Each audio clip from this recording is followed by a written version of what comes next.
किसी ने बड़े कमाल की बात कही है कि अवसर और सूर्योदय में एक ही समानता है। देर करने वाले हमेशा इन्हें खो देते हैं। एक छोटी सी कहानी, ये कहानी है मनीष नाम के लड़के की, जो मिडिल क्लास फैमिली में पैदा हुआ, जो 12th क्लास तक टॉप करता जा रहा था। कमाल का बच्चा, पढ़ने लिखने में सबसे आगे। फैमिली को पर गर्व था। फैमिली को लगता था कि बच्चा जब बड़ा हो जाएगा तो कुछ कमाल करेगा, हम लोगों की लाइफ बदल देगा,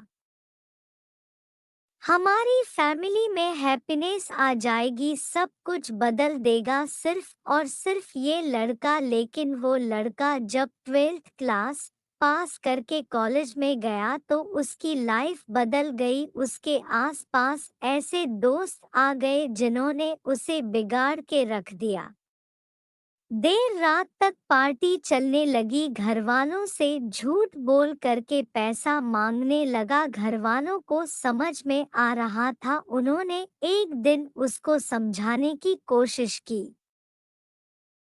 लेकिन मनीष ने घरवालों को डांट दिया कि आप मुझे ज्ञान मत दीजिए, मुझे सब कुछ मालूम है और आपके ज्ञान से बात नहीं बनेगी, आप शांत रहिए, मैं अपनी जिंदगी जी लूंगा। घर वालों ने कुछ नहीं बोला। 1 साल के बाद में जब रिजल्ट आया तो मनीष एक सब्जेक्ट में फेल हो गया, और जहां ये फेल होने वाली बात आई वही ये बात इसके ईगो हर्ट कर गई कि जो लड़का 12 तक टॉप करता आ रहा था, वो कॉलेज में जाती फेल कैसे हो सकता है।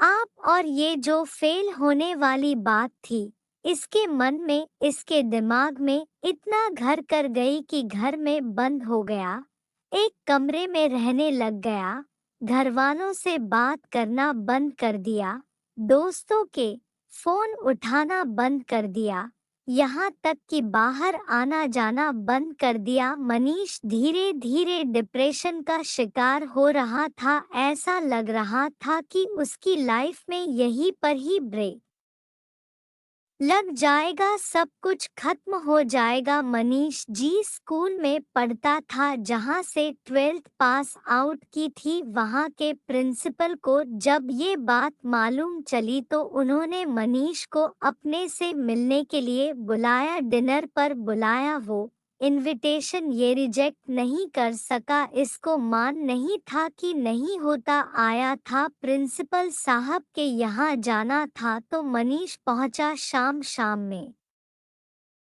और उसने देखा कि प्रिंसिपल साहब गार्डन में बैठे हुए थे, अंगीठी पर हाथ ताप रहे थे, सर्दी का माहौल था। ये भी जा कर के बैठ गया। उन्होंने पूछा कि क्या हाल चाल है बेटा, क्या चल रहा है, तो कुछ नहीं बोला। 10 से 15 मिनट तक दोनों के बीच में बातचीत नहीं हुई तो प्रिंसिपल साहब ने सोचा कि क्या अलग किया जाए। उन्होंने अंगीठी में से कोयले का टुकड़ा जल रहा था, उसको बाहर निकाला और धड़कते हुए टुकड़े को मिट्टी में फेंक दिया। जैसे वो मिट्टी में फेंका, थोड़ी देर तो धधका, उसके बाद में बूझ गया। तब मनीष ने बोला कि सर, ये आपने क्या किया। एक कोयले का टुकड़ा जो अंदर जल रहा था, धधक रहा था, हमें गर्मी दे रहा था, उसको बाहर मिट्टी में फेंक दिया, बर्बाद कर दिया। तो प्रिंसिपल ने कहा कि बर्बाद कहाँ कर दिया, कौन सी बड़ी बात हुई है, वापस इसको ठीक कर देते हैं।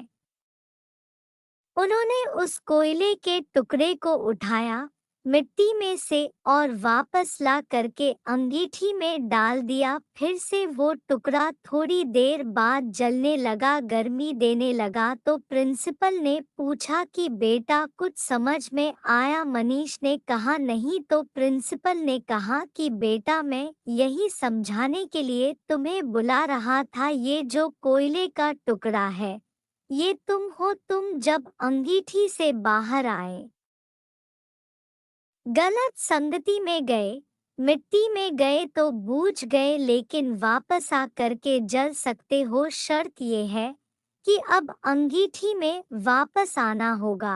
अपनी लाइफस्टाइल बदलनी होगी, अपने दोस्त बदलने होंगे। बस इतनी सी बात तुम्हें समझाने के लिए यहाँ बुलाना चाहता था। मनीष को सारी बात समझ में आ गई, उसकी लाइफ बदल गई। हम में से कई सारे लोग ऐसे हैं जो डिप्रेशन का शिकार हो रहे हैं, सिर्फ और सिर्फ एक घटना की वजह से। हो सकता है जिंदगी किसी मोड़ पर आप फेल हो गया हो और आपको लग रहा होगी सब कुछ बर्बाद हो गया है।